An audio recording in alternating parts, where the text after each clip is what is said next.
दिग्गजांचं आव्हान होतं, अशा परिस्थितीत तुम्ही या ठिकाणी विजय मिळवलेला. ठाकरे पक्ष सुद्धा तुमच्या सोबत आला होता. राज्यात कधी नाही घडलं ते चाकणमध्ये घडलं, काय सांगाल? इथे निवडणूक पार पडली, हा जो विजय मिळालेला आहे हा सुरेश भाऊंच्या विचारांचा विजय आहे, त्यांच्या कार्यकर्त्यांचा विजय आणि सर्व चाकण नगरसेवकांचा विजय आहे.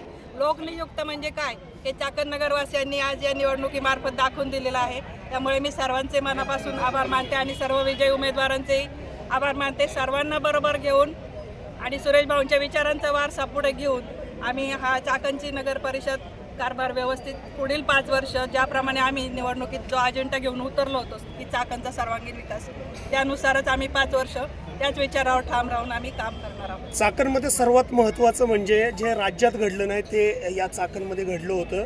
दोन्ही शिवसेना एकत्र आल्या होत्या. तुम्हाला दोन्ही शिवसेनेबरोबर अनेकांनी खरं तर पाठबळ दिलं होतं मागून. काय एकंदरीत त्यांच्याबद्दल? त्यांचे खरंच तुम्ही म्हणता त्यानुसार कुठे राज्याचे घडलं नाही ते चाकणमध्ये घडलं.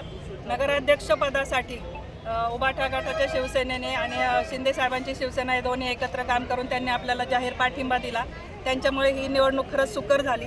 त्यांचे आपले खेड तालुक्याचे आमदार बाबाजी शेठ काळे आणि त्यांचे सर्व कार्यकर्त्यांचे मी या निमित्ताने मनापासून आभार व्यक्त करते.